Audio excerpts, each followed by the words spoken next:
Hello friends, welcome to this video. Today we have Tribe Gen part 11.5 because part 11 was short. I can't believe I feel like that is one of the art pieces that has taken me the longest because of the background and the multiple characters, and yet the video is so short because I didn't have enough footage. But anyway, it just means that we get a bonus video today, and I'm actually really glad that it worked out this way because while I was thinking about topics for the bonus video and like what I should draw, I had a really really good idea, you guys. Or at least I think it's good. You could tell me your opinions. But yeah, so now I'm excited to talk more about how the Tidewing Civil War started, how it's going, and some stuff that happened with some characters.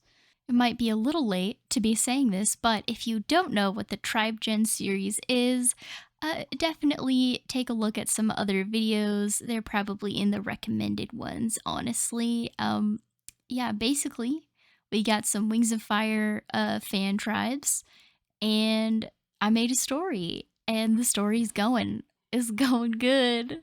But really, this has been so fun. Obviously, otherwise I wouldn't have made 11.5 parts. So, okay, a quick disclaimer. If you hear crunching in the background, it is Indy the puppy chewing on a chew toy. So, he loves chewing.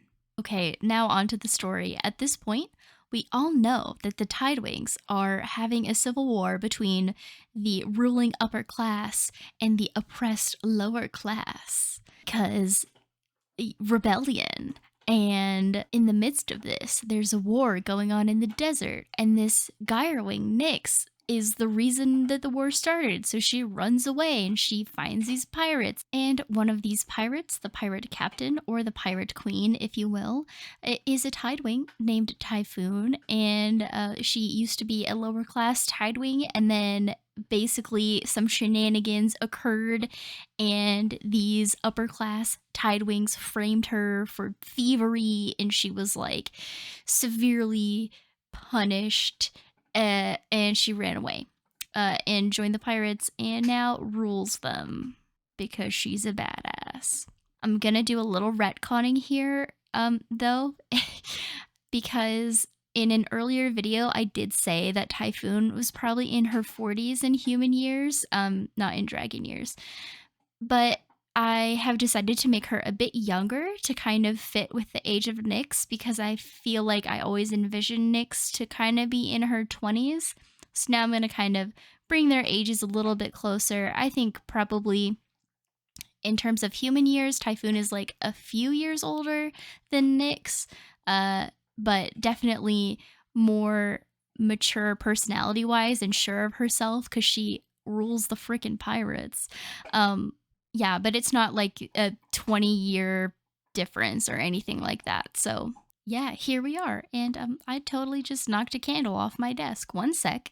Okay, candle retrieved. It was not lit, so we're all good. Although it wouldn't be out of character for me to catch all my stuff on fire because I'm just too excited about story. Yeah. Okay. So, if it's not obvious from the art, basically, I have decided that Nyx and Typhoon, they're gonna fall in love because love is great. And honestly, the romance aspect of all the Wings of Fire books is actually kind of a big part of those books that I like, and I think a lot of other people like too. So it's kind of fitting to put some romance in this series as well. Anyway, so I think it's really funny how Typhoon is this like pirate queen, and she's supposed to be the more confident badass one.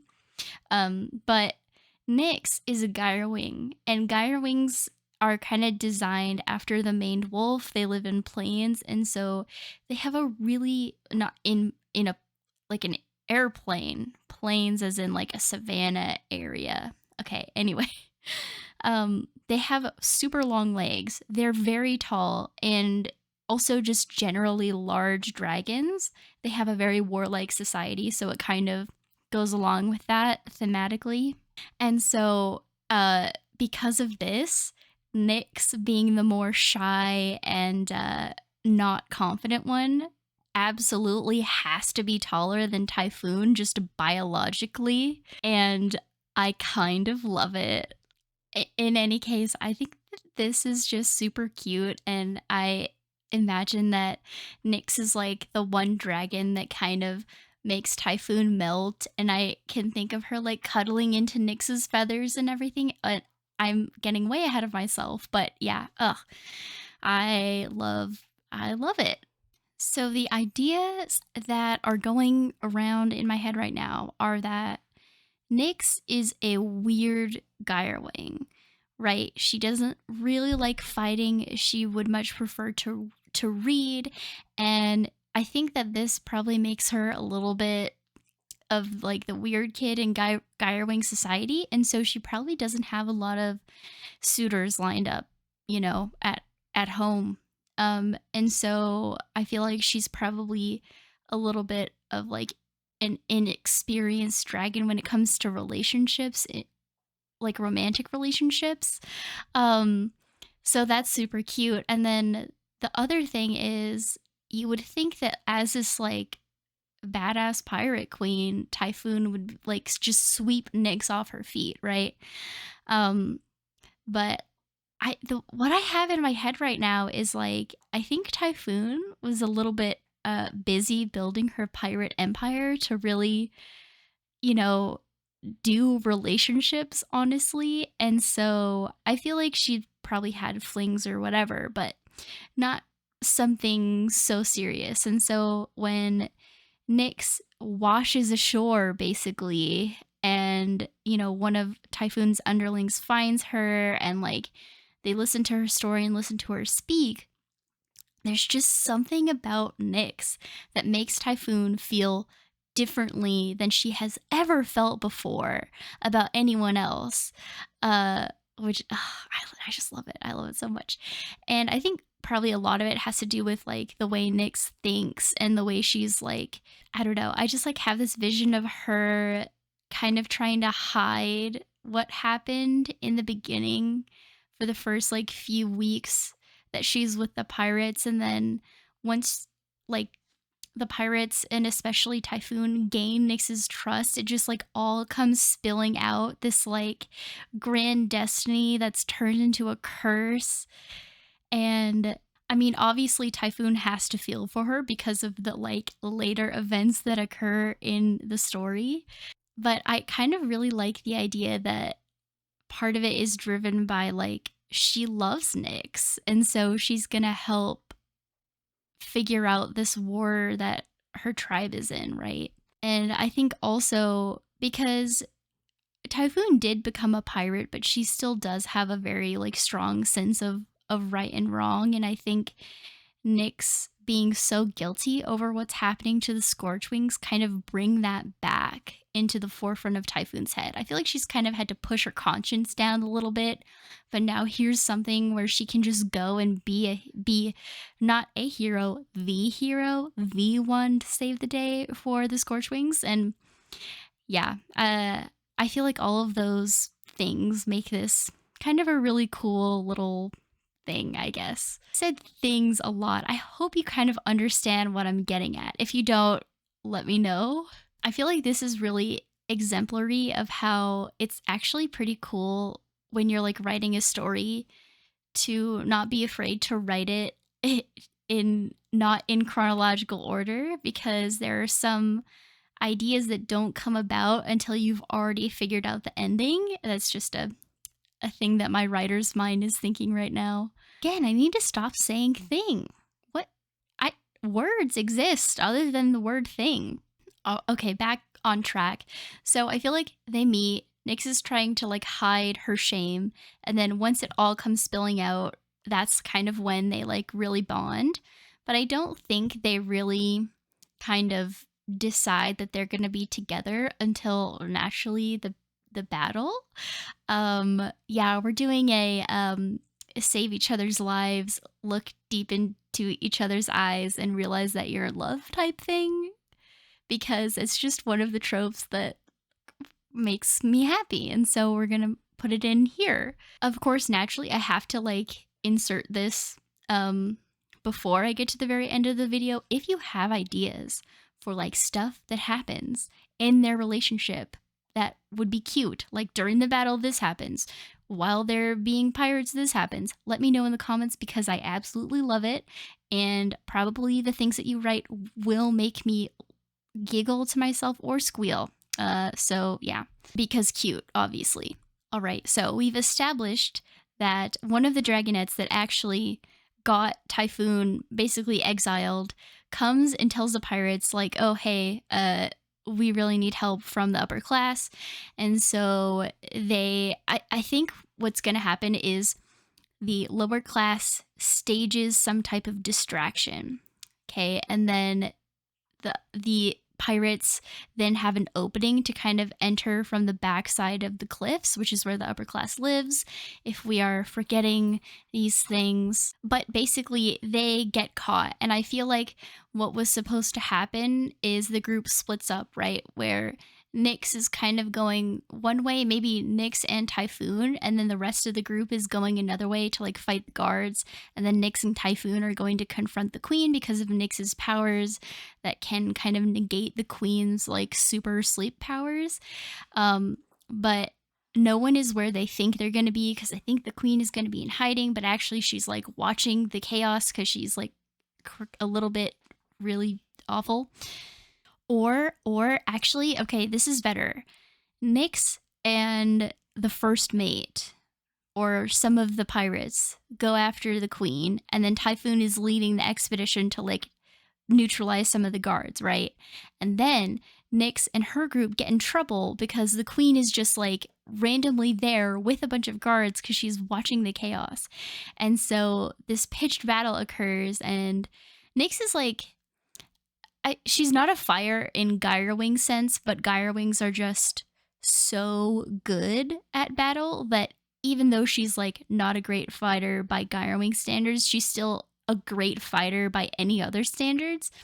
So they hold their own for a little bit, but they also like really need help. And somehow Typhoon kind of realizes this, like maybe she sees something like smoke where there's not supposed to be smoke because tidewings have like lightning, kind of. And she's like, why is there a commotion in this area of the palace where there's not supposed to be a commotion? And so somehow their group realizes that Nyx's group is in trouble, and so basically Typhoon flies to the rescue of Nyx. And yeah, so that's kind of like the Typhoon swooping in moment. And then I feel like once Nyx negates the queen's powers, the queen is still a good fighter. And, you know, obviously the queen and Typhoon have to fight because duh. And I think probably during that fight, the queen probably pins Typhoon, and then Nyx like just rushes her and like pushes her off Typhoon, and then so she saves Typhoon. They both save each other, you know? This could also work if like Nyx is leading the group that is assaulting the palace, and then Typhoon is leading the group that's going to get the guards that are like in the lower town or whatever. You know, somehow this works. The details, you know, the details are the details. I just really need them to come to each other's rescue, okay? So eventually, when the battle is done and the queen is defeated, they can look at each other and they're probably covered in blood. I can say that, right? They've been fighting. They're like dirty from the sand of the beach and the dirt of the cliffs.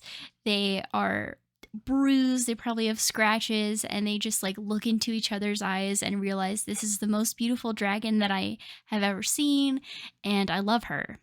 And I tried to channel that in the little painting there. I kind of went ham on the faces and then not so much on the rest, but this was actually, I was in a frenzy of drawing this because it just felt so right. Okay, this is a little bit jumping around, but I also kind of want it to be a thing where the first mate kind of recognize it. Sorry, if you hear ripping, Indy's murdering one of his toys. 'Cause yeah.